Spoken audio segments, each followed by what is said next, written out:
ಪಾವಗಡ ತಾಲೂಕಿನ ಧೀಮಂತ ನಾಯಕ ಎಲ್ಲರ ಪ್ರೀತಿಯ ಪೆದ್ದಯ್ಯ ಏನಿಲ್ಲ. ಪಾವಗಡ ತಾಲೂಕಿನ ಮಾಜಿ ಸಚಿವರು ಶಾಸಕರು ಆದ ವೆಂಕಟರಮಣಪ್ಪ ಇನ್ನಿಲ್ಲ ಎಂಬ ವಿಷಯವನ್ನು ಅರಗಿಸಿಕೊಳ್ಳಲು ತಾಲೂಕಿನ ಜನತೆ ಕಣ್ಣೀರ ಶೋಕ ಸಾಗರದಲ್ಲಿ ಮುಳುಗಿದ್ದಾರೆ. ಬೆಂಗಳೂರಿನ ಫೋರ್ಟಿಸ್ ಆಸ್ಪತ್ರೆಯಲ್ಲಿ ಶುಕ್ರವಾರ ಬೆಳಗಿನ ಜಾವ 5 ಗಂಟೆಗೆ ನಿಧನರಾಗಿದ್ದಾರೆ.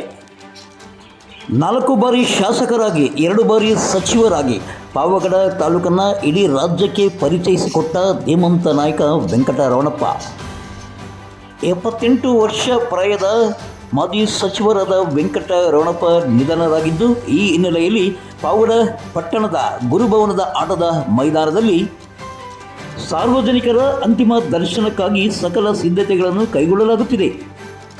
ಪಾವಗಡ ತಾಲೂಕು ಬ್ಲಾಕ್ ಕಾಂಗ್ರೆಸ್ ಪಕ್ಷದ ವತಿಯಿಂದ ಮತ್ತು ಕಾಂಗ್ರೆಸ್ ಮುಖಂಡರು ಈ ಒಂದು ಸಿದ್ಧತೆಗಳನ್ನು ಕೈಗೊಳ್ಳುತ್ತಿದ್ದಾರೆ.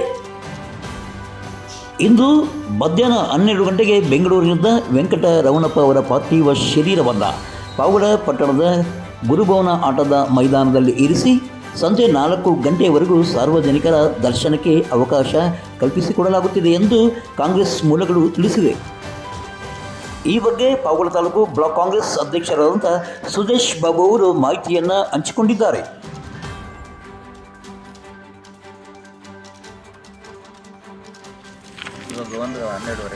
ಹೇಳಿ ಸರ್. ಪಾವಗಡ ತಾಲೂಕಿನ ದುರಂತ ದಿನ ಅಂತ ಇವತ್ತು ಅನ್ಕೋಬೋದು. ಯಾಕಂದರೆ ಸಾರ್ವತ್ರಿಕವಾಗಿ ಅಭಿವೃದ್ಧಿ ಮಾಡಿರುವ ನಮ್ಮ ವೆಂಕಟರಮಣಪ್ಪನವರು ಇವತ್ತು ದೈನಂದಿನರಾಗಿದ್ದಾರೆ.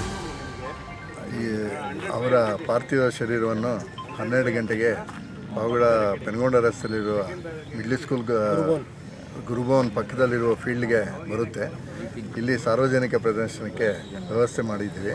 ನಂತರ ಹನುಮಂತನಹಳ್ಳಿಗೆ ತೆಗೆದುಕೊಂಡೋಗಿ ನಾಳೆ ದಹನ ಕಾರ್ಯಕ್ರಮ ಇರುತ್ತೆ.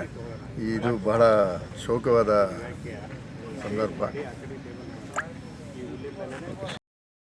ನಾಳೆ ಶನಿವಾರ ಹನುಮಂತನಹಳ್ಳಿಯ ತೋಟದ ಮನೆಯಲ್ಲಿ ಮಾಜಿ ಸಚಿವರ ವೆಂಕಟರಮಣಪ್ಪರ ಅಂತ್ಯಕ್ರಿಯೆ ಜರುಗಲಿದೆ ಎಂದು ಕಾಂಗ್ರೆಸ್ ಮೂಲಗಳು ತಿಳಿಸಿವೆ.